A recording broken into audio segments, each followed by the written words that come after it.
Good morning dear students. मैं जिलेश कुमार यादव और आपके लिए लेके आया हूँ टेंस का अगला वीडियो, पास्ट कॉन्टिन्यूस टेंस। इसके पहले हम लोग प्रेजेंट कॉन्टिन्यूस पढ़ चुके हैं और प्लस तीनों टेंस के इंडेफिनिट टेंस को पढ़ चुके हैं। अगर आप लोग उस टेंस के वीडियोस नहीं देखे हैं तो उसका लिंक इस वीडियो के डिस्क्रिप्शन बॉक्स में दे दिया जाएगा, आप लोग जाके देख सकते हैं और टेंस का रिवीजन कर सकते हैं।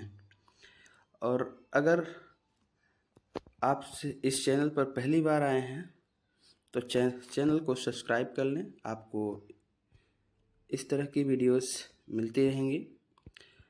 और हम आपसे रिक्वेस्ट ये भी करेंगे कि वीडियो को लाइक भी करें और कोई डाउट हो तो कमेंट भी ज़रूर करें, अपने डाउट्स ज़रूर पूछें। तो आइए देर ना करते हुए हम वीडियो को शुरू करते हैं। पहचान क्या है इस टेंस का? इस टेंस के हिंदी वाक्य के अंत में रहा था, रही थी, रहे थे आदि लगा रहता है। यानी कि हमको क्या करना है, प्रेजेंट कॉन्टिन्यूस में रहा है, रही है, रहे हैं आता है और पोस्ट कॉन्टिन्यूस टेंस में रहा था, रही थी, रहे थे आएगा। जिस भी हिंदी वाक्य के अंत में रहा था, रही थी, रहे थे आएगा तो समझ लीजिएगा वो कौन सा टेंस है, प्रेजेंट कॉन्टिन्यूस टेंस है। एग्जाम्पल देखिए दिए गए हैं। बच्चे मैदान में दौड़ रहे थे, हिंदी वाक्य के अंत में क्या आया, रहे थे। तुम उसे नहीं बुला रहे थे, क्या आया, रहे थे। क्या वे लंदन जा रहे थे, फिर रहे थे आया है। तुम पिक्चर कब देख रहे थे, देखिए सब में रहे थे आया है। ये सारे के सारे सेंटेंसेस जो है वो कौन से टेंस में है, पास्ट कॉन्टिन्यूस टेंस में है। अब देखिए इस टेंस की हेल्पिंग वर्ब्स कौन कौन सी हैं। इस टेंस में वाज और वर, दो हेल्पिंग वर्ब्स काम करती हैं, वाज और वर काम करती है। देखिए वाज का प्रयोग ही, सी, इट और एक वचनकर्ता के साथ हम क्या लगाएंगे, वाज लगाएंगे। यू, वी, दे तथा बहुवचनकर्ता के साथ हम वर का प्रयोग करते हैं। और वर्ब की फर्स्ट फॉर्म में आईएनजी लगाया जाता है। यानी इस टेंस में, प्रेजेंट कॉन्टिन्यूस टेंस में, इस टेंस में सिर्फ इतना अंतर है कि सहायक क्रिया का हम क्या करेंगे, जहाँ इज या एम आर का प्रयोग करते थे वहाँ पर वाज वर का प्रयोग करेंगे तो हमारा जो टेंस है वो किस में हो जाएगा, पास्ट कॉन्टिन्यूस टेंस में हो जाएगा। आइए देखते हैं अफर्मेटिव सेंटेंस। अफर्मेटिव सेंटेंस में फार्मूला वही है जो प्रेजेंट कॉन्टिन्यूस का था। सब्जेक्ट के स्थान, सब्जेक्ट के बाद क्या आएगा, वाज और वर, सहायक क्रिया आएगी, फिर वो आपकी फर्स्ट फॉर्म, फिर ऑब्जेक्ट और फिर अदर वर्ड आएगा। देखिए तो बताया गया कि वाज का प्रयोग एक वचनकर्ता के साथ और वर का प्रयोग बहुवचनकर्ता के साथ करेंगे। तो एग्जाम्पल देखते हैं। वह पत्र लिख रहा था। अब यहाँ पर देखिए वह पत्र लिख रहा था, तो इसको पहले तोड़ लीजिए। देखेंगे पहले कि रहा था, तो हिंदी वाक्य में रहा था आ रहा है, तो ये कौन सा टेंस है, पास्ट कॉन्टिन्यूस टेंस है।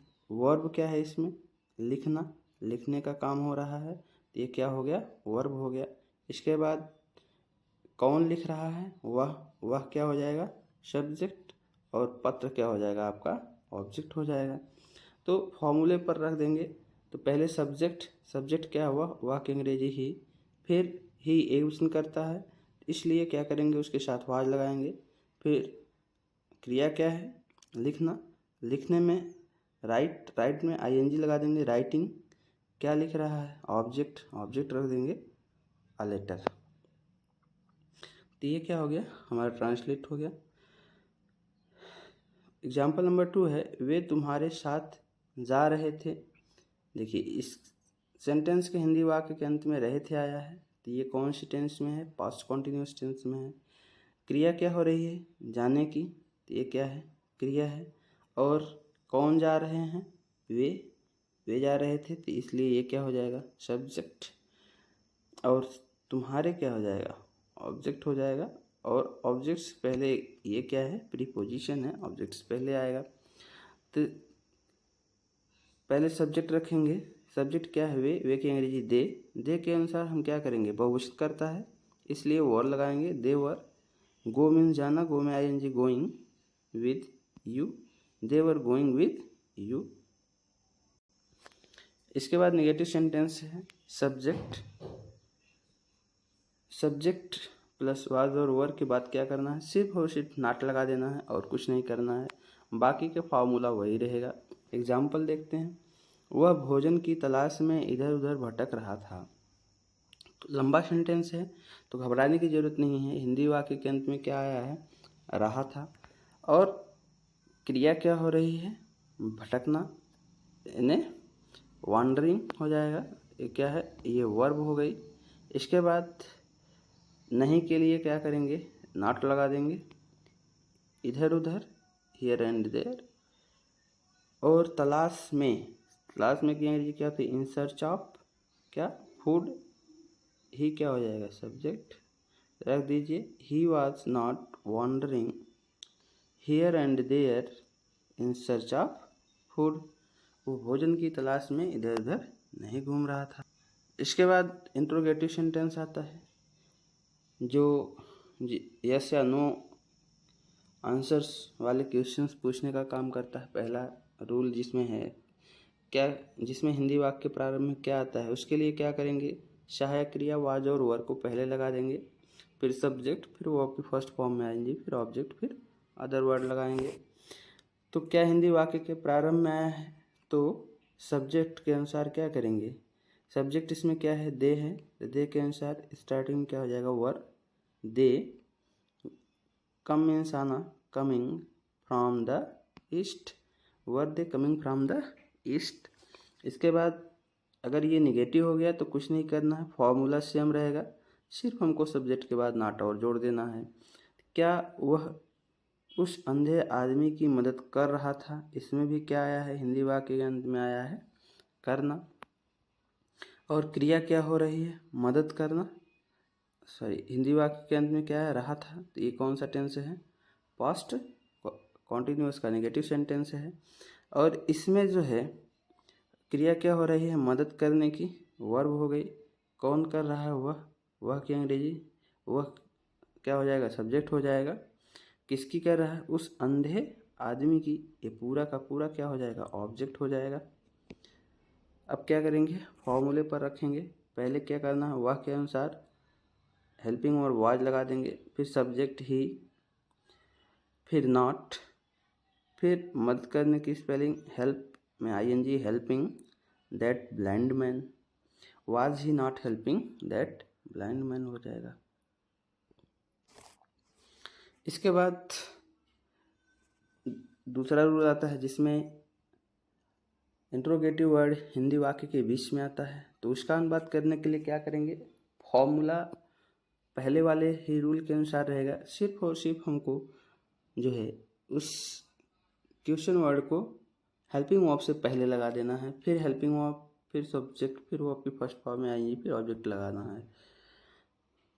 तुम वहाँ क्यों जा रहे थे, तो पहले क्या करना है, तोड़ दीजिए, इसमें क्या है, रहे थे पहचान हो गई, और फिर वर्ब क्या है, जाना, कौन जा रहा था, तुम क्या हो जाएगा, सब्जेक्ट हो जाएगा, वहाँ देयर ये अदर वर्ड में जाएगा, और क्यों क्या है, इंट्रोगेटिव वर्ड है, तो हम पहले क्या लगाएंगे, क्यों की अंग्रेजी कि, तो वाई, फिर तुम के अनुसार helping of were, you going there, why were you going there हो जाएगा। अगर यही सेंटेंस नेगेटिव हो गया तो देखिए फॉर्मूला सेम है, बस सिर्फ सब्जेक्ट के बाद नॉट और लगा देना है। तो उसी तरह से सेंटेंस को आप तोड़कर क्या करेंगे, ट्रांसलेशन कर सकते हैं। तो इसका क्या हो जाएगा, लड़के यह मिठाई क्यों नहीं खा रहे थे, तो why were the boys not eating this sweet, बस हो गया ट्रांसलेशन। इसके बाद ऐसे इंट्रोगेटिव वर्ड्स आते हैं जिनमें जो है उनसे संबंधित नाउन भी लगा रहता है, इंट्रोगेटिव वर्ड से संबंधित नाउन भी उसके साथ लगा रहता है, तो उसका ट्रांसलेशन करने के लिए पहले भी बताया गया है, यहाँ भी देख लीजिए। पहले क्या लगाएंगे, क्वेश्चन वर्ड, फिर उससे संबंधित नाउन, फिर सब्जेक्ट के अनुसार वाज और वर, फिर सब्जेक्ट, फिर वर्ब की फर्स्ट फॉर्म में आएंगी, फिर ऑब्जेक्ट, फिर अदर वर्ड लगाएंगे। एग्जाम्पल दिया गया है, वह अब किसकी किताब पढ़ रहा था। इसको तोड़िए, रहा था आया है, ये पहचान हो गया। क्या कर रहा था, क्रिया क्या हो रही है, पढ़ने की। कौन पढ़ रहा था, वह सब्जेक्ट हो गया। अब मत जो है ये अदर वर्ड में जाएगा। किसकी किताब, किसकी क्या है, ये आपका क्वेश्चन वर्ड है। ये क्या है, क्वेश्चन वर्ड है। और बुक क्या है, ये जो है नाउन है। तो रख दीजिए फार्मूले पे। किसकी की अंग्रेजी हुज, उससे संबंधित नाउन क्या है, बुक। फिर हेल्पिंग वर्ब लगाएंगे, तो इसमें सब्जेक्ट क्या है, वह एक वचन है तो वाज हो जाएगा। फिर सब्जेक्ट वह की अंग्रेजी ही। फिर वर्ब पढ़ना, रीडिंग, और क्या बचा अब, नाउ। तो whose book was he reading now. अगर यही सेंटेंस निगेटिव हो गया तो क्या करना है, देखिए फॉर्मूला सेम दिया गया है, सिर्फ सब्जेक्ट के बाद नॉट और लगाना। यानी कि जितने भी इंट्रोगेटिव सेंटेंस रहेंगे सब में हम सब्जेक्ट के बाद नॉट लगाएंगे। तुम कितने बच्चों को पढ़ा रहे थे, तो इसका ट्रांसलेशन क्या होगा, देखिए तुम कितने बच्चों को नहीं पढ़ा रहे थे, सॉरी। तो इसमें भी देखिए पहचान क्या है, रहे थे। और फिर यहाँ वर्ब क्या है, पढ़ाना, और सब्जेक्ट क्या है, बच्चे, सॉरी तुम, यू क्या है, सब्जेक्ट है। क्वेश्चन वर्ड क्या है, कितने, और उससे संबंधित नाउन क्या है, बच्चे। तो रखिए कितने की अंग्रेजी हाउ मेनी, चिल्ड्रेन, उससे संबंधित नाउन क्या हो गया, चिल्ड्रेन। फिर सहायक क्रिया वाज या वर, तो यू बहुवचन है तो हम क्या करेंगे, वर लगा देंगे। फिर क्या लगाना है, सब्जेक्ट, सब्जेक्ट क्या है, यू, तो यू लगा देंगे। फिर निगेटिव भी है तो नॉट लगा देंगे। फिर क्या बच रहा है, वर्ब बच रही है, टीच, टीच में आएंगे teaching. How many children were you not teaching. Interrogative का अगला रूल, जिसमें क्वेश्चन वर्ड हु आ जाता है, उसका अनुवाद अफर्मेटिव सेंटेंस की तरह होता है। यानी हु क्या होता है, हु ही हमारा सब्जेक्ट भी होता है और क्वेश्चन वर्ड भी होता है। इसलिए इसके तुरंत बाद हम क्या करते हैं, हु के यानी क्वेश्चन वर्ड के बाद तुरंत जो है वाज और वर लगाते हैं। फिर वर्ब की फर्स्ट फॉर्म में आईएनजी, फिर ऑब्जेक्ट और अदर वर्ड कर देते हैं। तुम्हारे नौकर को कौन बुला रहा था, यानी यहाँ देखिए रहा था, ये क्या है, पहचान है। बुलाना क्या है, क्रिया है। कौन क्या है, ये क्वेश्चन वर्ड है हु। तुम्हारे नौकर को योर सर्वेंट, ये क्या है, ये जो है ऑब्जेक्ट हो जाएगा। तो रखिए फॉर्मूले पर, हु के अनुसार वाज हो जाएगा, who was calling your servant, तुम्हारे नौकर को कौन बुला रहा था। इसके बाद तुम्हारी मदद कौन कर रहा था, यहाँ देखिए कौन नहीं कर रहा था, यहाँ जो है नॉट आया है, निगेटिव हो गया। तो निगेटिव क्या करना है हमको, निगेटिव सेंटेंस को भी निगेटिव सेंटेंस की तरह करना है। यानी सब्जेक्ट अर्थात हु, क्वेश्चन वर्ड, फिर वाज, फिर नॉट लगा देना। तो क्या हो जाएगा, who was not helping you, तुम्हारी मदद कौन नहीं कर रहा था। तो ये था पास्ट कॉन्टिन्यूअस टेंस। और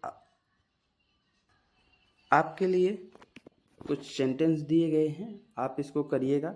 अगर नहीं कर पाते हैं तो कमेंट बॉक्स में ज़रूर पूछिएगा, आपके डाउट्स को क्लियर करने की कोशिश की जाएगी। और हम उम्मीद करते हैं कि आपको वीडियो ज़रूर पसंद आया होगा। और आपसे रिक्वेस्ट है कि वीडियो को लाइक भी करें, कमेंट भी करें। और अगर आप चैनल पर पहली बार आए हैं तो चैनल को सब्सक्राइब भी कर लें, आपको वीडियो मिलती रहेंगी। जय हिंद, जय भारत।